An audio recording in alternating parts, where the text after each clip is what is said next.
All right, everybody, here we are in something called Victory Square here in Bucharest, Romania. It's essentially a super massive intersection of like 7 or 8 streets with a huge paved area in the middle. And because of its proximity beside this government building, it's commonly used as a place of protest or a place of meeting point for people to speak out against the government.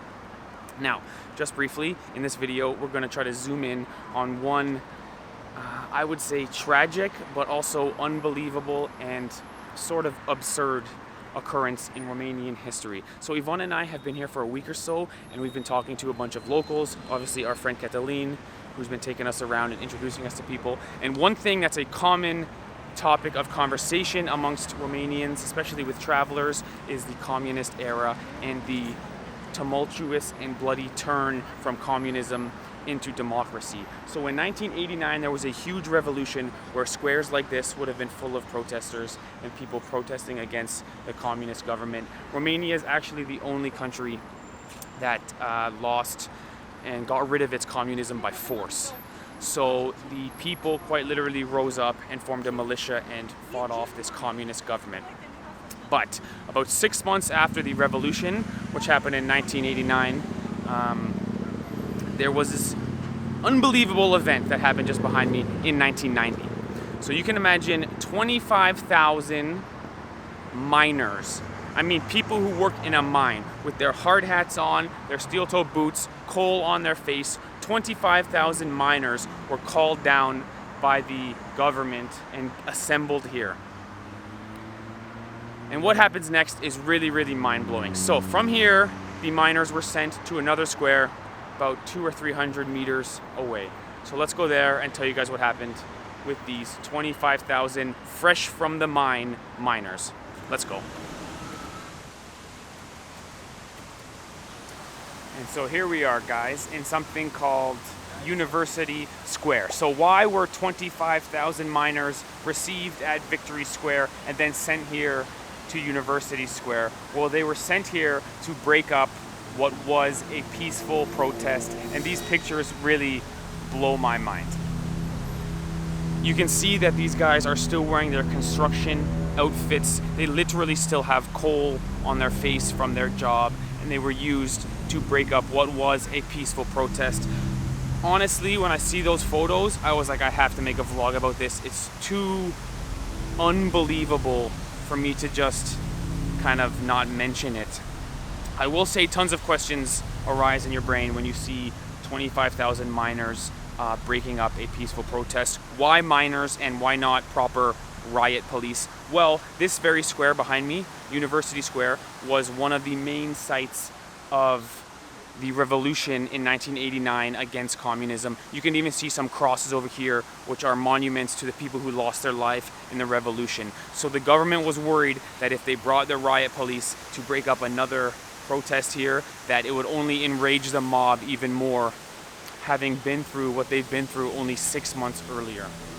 And so they chose miners because miners were sort of sympathetic to the communist cause, being workers. One of the big tenets of communism is like empower the worker and give the workers the means of production.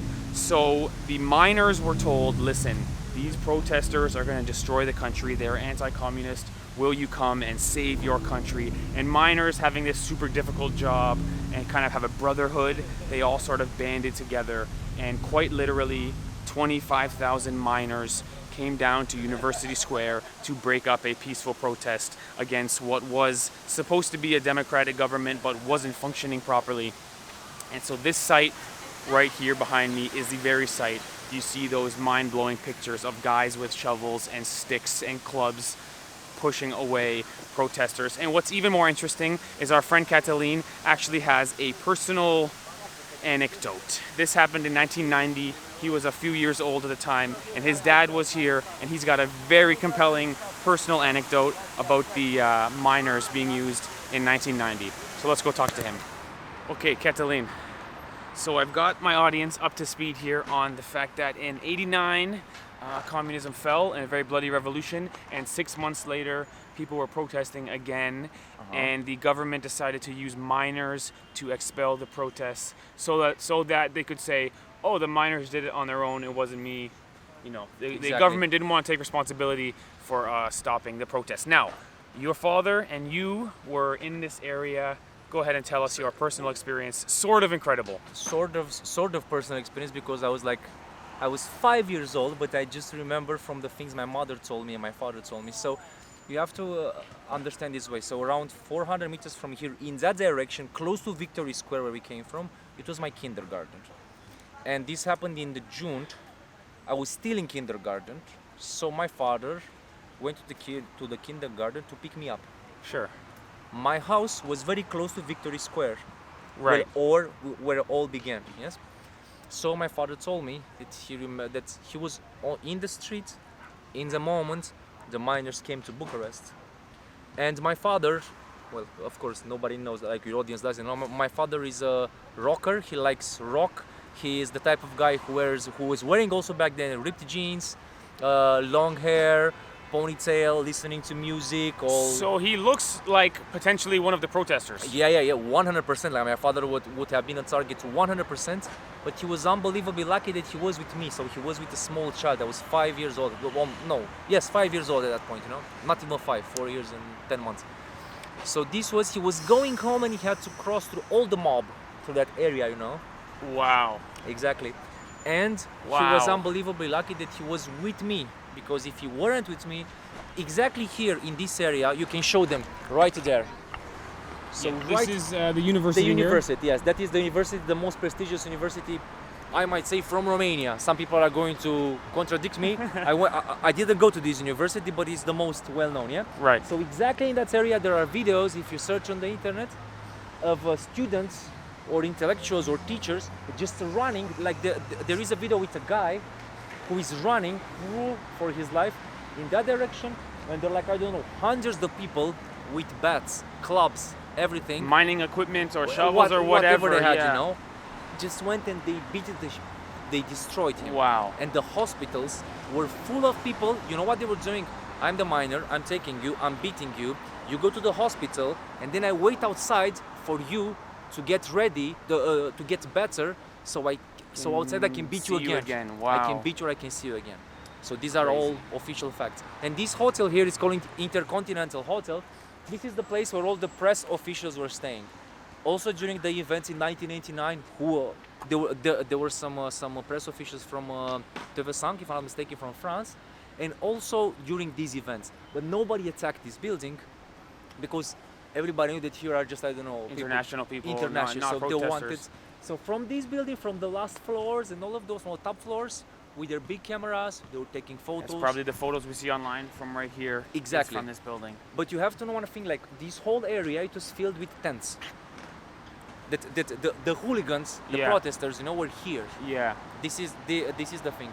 The problem is that they didn't want to leave, so exactly where we were before, Victory Square from here, let's say, is like 2 kilometers. Okay. And from Victory Square, they were being told by our president, I need you to go to University Square and to, how do you say, to get rid of the protesters. Right. This is recorded, so he did that. This is official. Unbelievable history. Yes. And after this event, after this moment, they were sent 6 kilometers, 5 kilometers from here in the other direction, the northern part of the city, and they were put in a big tent. And what is really interesting is that the authorities realized, oh my God, these people are in a frenzy, they're not going to stop. But they were lucky because, I told you before, there was a football match, Romania and Cameroon. And these people were like, we have to kill, what, football, let's go. And this is how they basically, the carrot and the mule, you know? Yes, the miners were enticed to stop by football. They said, okay, let's stop beating people up, there's a game on. Because the football was huge back then in Romania. Unbelievable history. And they were sent there, they were giving like they told them, we are telling you, go there to watch the football game. We have installed big screen TVs for you. You have food over there. Yeah. So these people, which is the most shocking thing, these miners who were controlled, manipulated, thought that they have saved the country and that they have considered themselves as being a legitimate power in the country. This is why the next year they came again. Wow. Because they loved it so much and they have done the same thing all They over again. felt like they were doing something, saving the country. They felt like they won the war or something. They won some small battle, and Yes. so they were sort of. It's unbelievable history. It's absolutely unbelievable history. I will say we will be doing some communism and some history vlogs because I think it's impossible to tell the story of Romania without just telling the story of communism.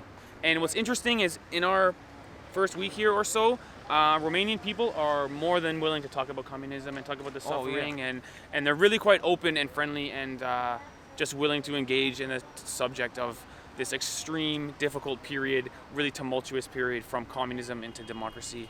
It would be very interesting to find someone that speaks also English, that is like in their mid-40s or something, Yes. that can give you.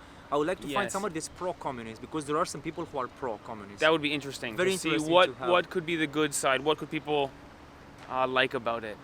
Very interesting. So thank you very much for the interview on our vlog today. Hope you guys enjoyed this one. We'll see you in a few days with another Romanian vlog. Just incredible history. All right, see you guys. Thanks, buddy.